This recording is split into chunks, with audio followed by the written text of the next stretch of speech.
Bharatiya Janata party के जिला के अध्यक्ष श्री गिरिराज कुशवाहा जी, जिला पंचायत की लोकप्रिय अध्यक्ष डॉक्टर मंजू भदौरिया जी, लोकप्रिय सांसद श्री राजकुमार चाहर जी, पूर्व विधायक डॉक्टर राजेंद्र सिंह जी, पूर्व मंत्री श्री रामसकल गुर्जर जी, प्रभारी आगरा सुश्री पूनम बजाज जी,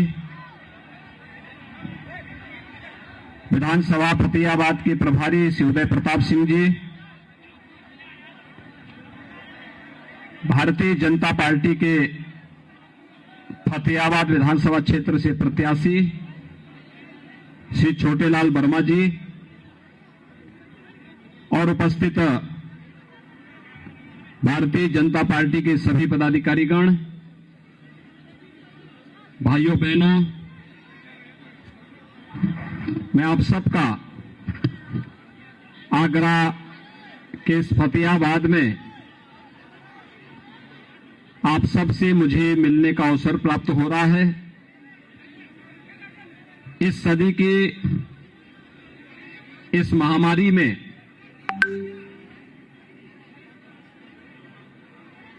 जब पूरी दुनिया कोरोना महामारी से त्रस्त है, तब प्रधानमंत्री मोदी जी के नेतृत्व में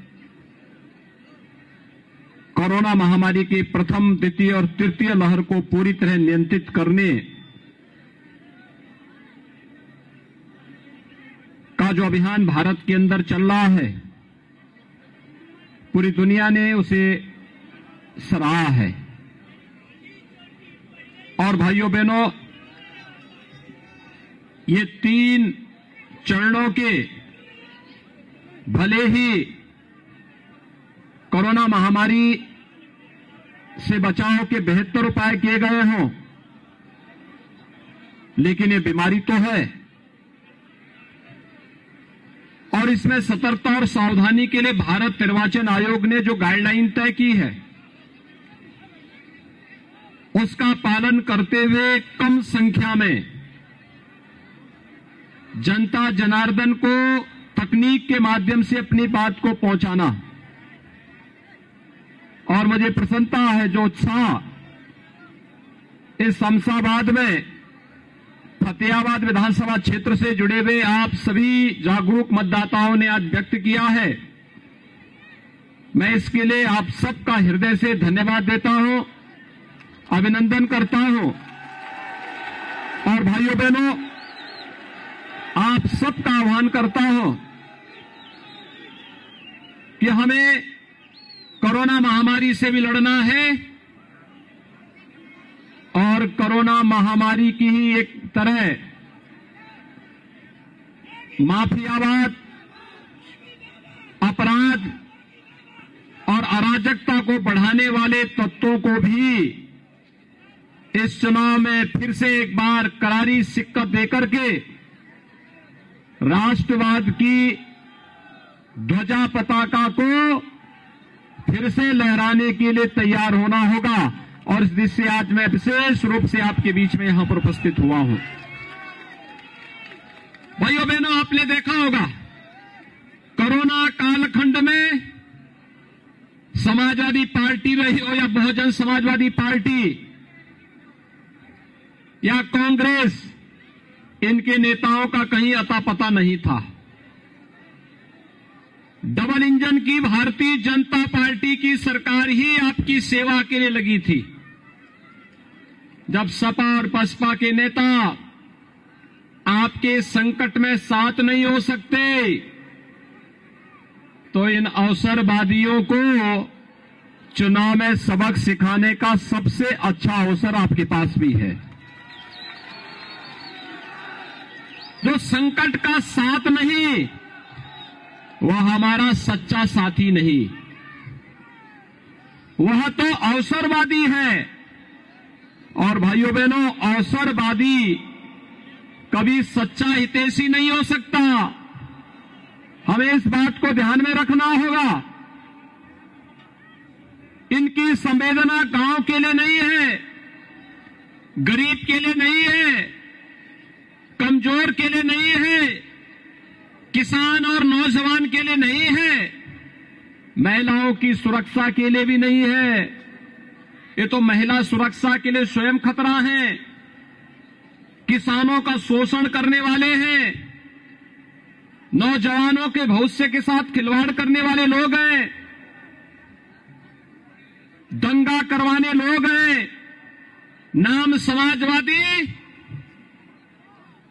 सोच परिवारवादी और काम दंगावादी, यही तो इनकी पहचान है। और इसीलिए मैं आज आपके बीच आया हूं आपका आह्वान करने के लिए कि भाइयों बहनों, पहले युवाओं की नौकरी निकलती थी और चाचा और भतीजा सेठई खानदान के साथ वसूली के लिए निकल पड़ते थे और नौजवानों के भविष्य के साथ खिलवाड़ करते थे। 5 वर्ष के दौरान उत्तर प्रदेश के अंदर कोई भर्ती घोटाला नहीं हुआ। 5 लाख नौजवानों को सरकारी नौकरी दी। कोई नहीं कह सकता कहीं किसी ने घूस मांगी हो। आखिर वो 5 लाख नौजवान आप ही के गांव का, आप ही के घर का, आप ही के अगल बगल का, आपके का नातेदार रिश्तेदार का ही पुत्र रहा होगा, आप ही का साथी युवा रहा होगा। ये सपा की सरकार के समय क्यों नहीं हो पाता था? कोरोना कालखंड में आपने देखा होगा, फ्री में टेस्ट, फ्री में उपचार, फ्री में वैक्सीन। कितने लोगों ने वैक्सीन लगाई है यहां पे? अभिनंदन, आपने वैक्सीन लिया है, कोरोना की लड़ाई जीत ली है। उत्तर प्रदेश में 99% से अधिक लोगों ने वैक्सीन की पहली डोज ले ली है। और मुझे लगता है जो लोग वैक्सीन के खिलाफ दुष्प्रचार कर रहे थे, इन 99% लोगों ने तय कर लिया है उन लोगों का इस चुनाव में भी पत्ता साफ करना है।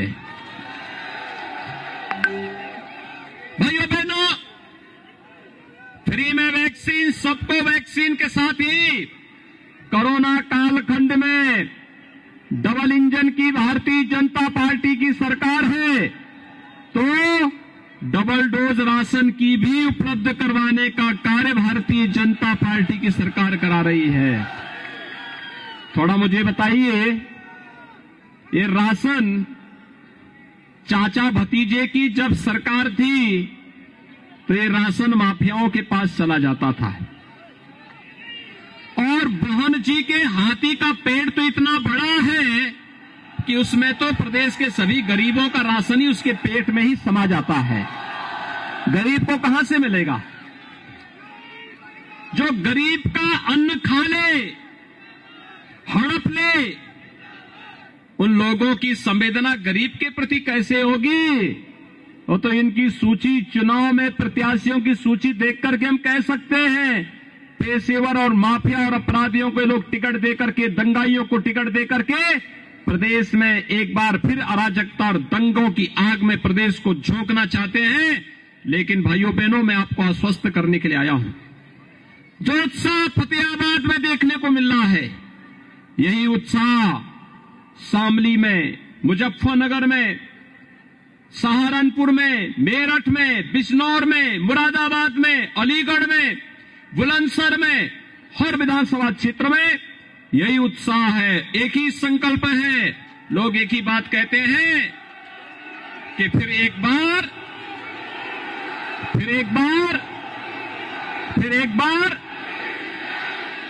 भाजपा सरकार लाने के संकल्प के साथ जनता ने कमर कस ली है।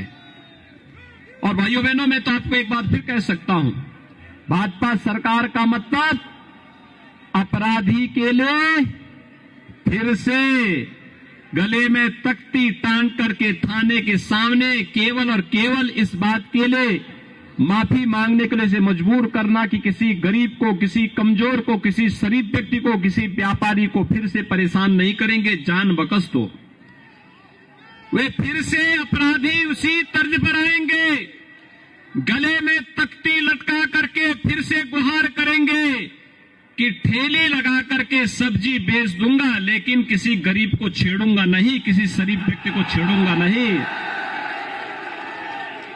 और माफिया तो जो चुनाव की पहली चुनाव की घोषणा के बाद अपने बिलों से निकल करके वे तैयारी कर रहे थे कि फिर से अपने लिए कोई रास्ता निकालेंगे, जनता के अपार उत्साह को देख करके उनको फिर लगता होगा कि ये 1.5-2 महीने भले जैसे तैसे गुजरे 10 मार्च के बाद फिर क्या होगा उनका, क्योंकि 10 मार्च के बाद फिर डबल इंजन की सरकार का बुलडोजर जब चलेगा किसी माफिया के हराम की कमाई पर। और ये इत्र वाले मित्र तो आप ही के कहीं नजदीक के भी हैं। इत्र वाले मित्र तो गरीबों का ही सब हड़प जाते थे, गरीबों का मकान, गरीबों का अनाज, गरीबों के लिए शौचालय, गरीबों के उपचार का पैसा, ये सब हड़प जाते थे। और इसीलिए तो समाजवादी पार्टी को ज्यादा पीड़ा हुई जब इत्र वाले मित्र पर जेसीबी चली और वहां से नोट की ढेर निकलने लग गई। और इसलिए भाइयों बहनों, गांव के लिए, गरीब के लिए, किसान के लिए, नौजवान के लिए, महिलाओं के लिए ईमानदारी के साथ कोई कार्य कर रहा है तो वह है भारतीय जनता पार्टी की सरकार। हमने किया है और हम करेंगे। भाइयों बहनों, समाजवादी पार्टी की सरकार का एक ही विकास आपको दिखाई देता होगा और वह विकास उनका है। समाजवादी पार्टी की सरकार का विकास अगर आपको देखना है तो वह सड़क पे नहीं दिखाई देगा, वह केवल और केवल कब्रिस्तान की बाउंड्री वॉल के रूप में दिखाई देगा, बाकी और विकास उनका नहीं है। कब्रिस्तान की बाउंड्री वॉल के अलावा समाजवादी पार्टी का कोई विकास नहीं। और भाइयों बहनों, ये डबल इंजन की भाजपा की जो सरकार थी ना, या जो सरकार है ना, इसी सरकार ने उसी पैसे को तीर्थ और धामों के विकास में लगाया। आज हम बटेश्वर में भी विकास करा रहे हैं। आज हम लोग ब्रज तीर्थ विकास परिषद का गठन करके विकास की प्रक्रिया को तेजी से आगे बढ़ाने का कार्य कर रहे हैं। और यह भी राष्ट्र नायकों को सम्मान देने में दम होना चाहिए। जब सोच ईमानदार तो काम भी। तो दमदार कार्य कैसे होता है? पिछली सरकारें औरंगजेब जैसे दुर्दांत आक्रांताओं के नाम पर अपनी संस्थाओं का नाम रखती थी। हमारी सरकार आई, उन्होंने कहा कि आगरा म्यूजियम का नामकरण औरंगजेब के नाम पर नहीं, आगरा म्यूजियम का नाम छत्रपति शिवाजी महाराज के नाम पर होना चाहिए। आज आगरा जनपद विकास की एक नई प्रक्रिया के साथ जुड़ रहा है और उस प्रक्रिया के साथ जुड़ने के लिए ही मैं कह रहा हूं, 1 करोड़ यूथ को टैबलेट और स्मार्टफोन देने की कार्रवाई चल रही है। 1 करोड़ युवाओं के हाथों में टैबलेट होगा। स्मार्ट युवा, अब स्मार्ट सिटी ही नहीं, यूपी का युवा भी स्मार्ट होगा और उस स्मार्ट युवा के लिए ये स्मार्टफोन और टैबलेट उपलब्ध कराए जा रहे हैं। हर नौजवान के लिए रोजगार की पुख्ता व्यवस्था की जा रही है। और इसके लिए भाइयों बहनों, आज मैं आपके पास आया हूं। छोटेलाल वर्मा को भारतीय जनता पार्टी ने अपना प्रत्याशी बना करके इस चुनावी समर में आपके सामने उतारा है। सुरक्षा, सुव्यवस्था, सुशासन कैसे होना चाहिए? 5 वर्ष के अंदर बिना रुके, बिना डिगे, बिना झुके और बिना हटे भारतीय जनता पार्टी की सरकार ने प्रदेश के अंदर यह करके दिखाया है। और आज आइयो आप भाइयों बहनों, जब 10 फरवरी को चुनाव होंगे। मेरी आप सबसे अपील होगी, 10 फरवरी के चुनाव में भारतीय जनता पार्टी के प्रत्याशी श्री छोटेलाल वर्मा को कमल चुनाव चिन्ह पर भारी बहुमत से विजयी बनाने की अपील आप सबसे करने के लिए आज मैं आपके बीच आया हूं। भाजपा के समर्थन में आप सभी लोग हैं। सभी लोग, जहां तक मेरी आवाज जा रही है, दोनों हाथ उठा करके मुझे बताओ, सभी लोग भाजपा के समर्थन में हैं, एक एक वोट भाजपा को देंगे?